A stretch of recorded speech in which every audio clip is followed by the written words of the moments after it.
ৰাভা অসম সাহিত্য সাহিত্য পৰিষদক ভাৰতীয় সংবিধানৰ ৬ষ্ঠ অনুসূচীৰ অন্তৰ্ভুক্তিৰ দাবীত আজি এনেদৰে পলাশবাৰী সমষ্টিৰ বৰদোৱা বাগানত এনেদৰে জোৰ সমদল ওলাইছে। আমি ND24 দৰ্শকসকলক পোনপটীয়াভাৱে দেখুৱাইছোঁ যে নিখিল ৰাভা ছাত্ৰ সন্থা, নিখিল ৰাভা মহিলা পৰিষদ, ৬ষ্ঠ অনুসূচী দাবী সমিতি আদি আটাইয়ে লগ লাগি প্ৰায় সহস্ৰাধিক লোকে এনেদৰে বাগানত পলাশবাৰী সমষ্টিৰ যি বাগান জনজাতীয় এক অধ্যুষিত অঞ্চল আৰু এই বাগানতে এনেদৰে আজি সহস্ৰাধিক লোক এনেদৰে জোৰ সমদল কৰা আমি দেখিবলৈ পাইছোঁ। আমি তেখেতসকলৰ পৰা কিছু কথা জানিবলৈ বিচাৰিম। আজি দীৰ্ঘদিন ধৰি আপোনালোকক প্ৰতাৰণা কৰি থকা হৈছে, অন্তৰ্ভুক্ত কৰিম বুলি কি ক'ব? হয়, চৰকাৰখনে আমাক প্ৰতাৰণা কৰিছে।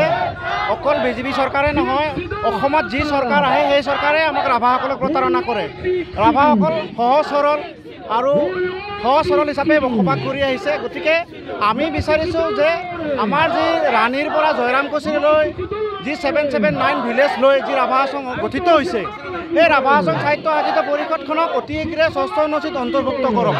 এইকাৰণে অন্তৰ্ভুক্ত কৰক যে ইয়াত থকা যি খিলঞ্জীয়া, ইয়াত থকা যিসকল ৰাভাসকল আছে, এই জনগোষ্ঠীটোৰ আমি অস্তিত্বৰ কাৰণে আমি সংগ্ৰাম কৰিছোঁ। আমি এই জনগোষ্ঠীটো অস্তিত্ব ৰক্ষাৰ কাৰণে যিখন সংগ্ৰাম, এই সংগ্ৰামখনক চৰকাৰে সন্মান কৰক আৰু সন্মান কৰি আমাৰ যি অধিকাৰসমূহ আছে সেই অধিকাৰসমূহ আমাক প্ৰদান কৰক। আমি এটা কথা ভালধৰণে আমি জানো যে আমাৰ যি অস্তিত্বৰ অধিকাৰ বা যি আমাৰ অস্তিত্ব ৰক্ষাৰ যি সংগ্ৰাম, এই সংগ্ৰামখন যদি আইনগতভাৱে যে সাংবিধানিকভাৱে যদি ইয়াক অন্তৰ্ভুক্ত নহয়, তেতিয়াহ'লে আমাৰ এই অঞ্চলটো আমাৰ সুৰক্ষিত নহয় আৰু ভৱিষ্যতে এই অঞ্চলটো নিশ্চিন্ন হৈ যাব। গতিকে তাৰ কাৰণে আমি এই আমাৰ যি ন্যায্যপ্ৰাপ্তিৰ অধিকাৰ আমি এই সংগ্ৰামৰ জৰিয়তে আমি দাবী জনাইছোঁ। আৰু এই যেতিয়ালৈকে আমাৰ এই সংগ্ৰামৰ সফল নহ'ব, চৰকাৰে আমাক গুৰুত্ব নিদিব, তেতিয়ালৈকে আমাৰ এই সংগ্ৰাম চলি থাকিব। যেতিয়ালৈকে ৬ষ্ঠ অনুসূচী নাপাওঁ তেতিয়ালৈকে এই আমাৰ সংগ্ৰাম চলি থাকিব। নিৰ্বাচন সমাগত, নিৰ্বাচন আহি আছে, ২৬ৰ নিৰ্বাচন। এই নিৰ্বাচনত আচলতে আপোনালোকৰ ভূমিকা কেনেকুৱা হ'ব? কাৰণ আপোনালোক NDAৰ লগত এতিয়াও আপোনালোকে NDAত চামিল হৈ আছে। হয়, আমি NDA হিচাপে আমি বিজেপি চৰকাৰক ইতিমধ্যে আমি চৰকাৰ গঠন কৰাত সহায় কৰিছোঁ। সৰ্বানন্দ সোণোৱাল ডাঙৰীয়াৰ দিনতো আমি মুখ্যমন্ত্ৰী হিচাপে তেখেতক আমি সমৰ্থন কৰিছোঁ। MP নিৰ্বাচনতো আমি আমাৰ যি সমষ্টি, এই সমষ্টিত বিজুলী কলিতা মেধি বাইদেউক আমি যথেষ্ট সংখ্যক ভোটত জয়যুক্ত আমি কৰাইছোঁ। হিমন্ত বিশ্ব শৰ্মাৰ দিনত তেখেতকো আমি মুখ্যমন্ত্ৰী বনোৱাত ৰাভাসকলে আমি সহায় কৰিছোঁ। তেনেস্থলত আমাক যদি এনেকুৱা সহজ সৰলতাৰ যদি সুযোগ লয়, তেতিয়াহ'লে আগন্তুক সময়ত আমি বিজেপি চৰকাৰৰ লগত আমি নাথাকোঁ, বিজেপি দলৰ লগত নাথাকোঁ। কাৰণ আমি বিজেপি দলত থাকিব লাগে বুলি আমাৰ কোনো কথা নাই।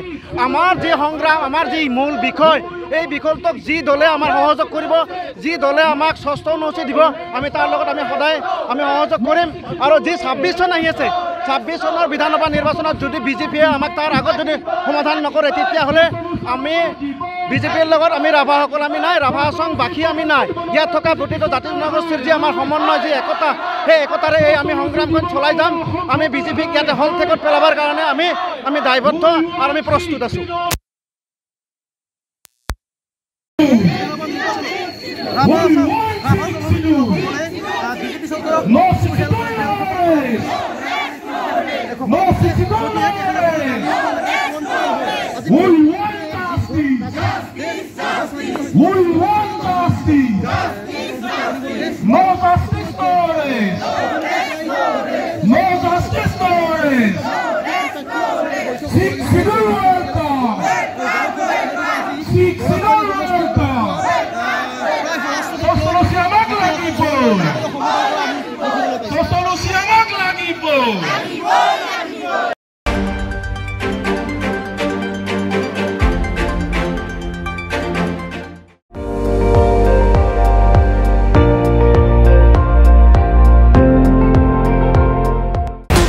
আপুনি চাই আছে ND24 সৰ্বশ্ৰেষ্ঠ নহয় সৰ্বোত্তমৰ দৌৰ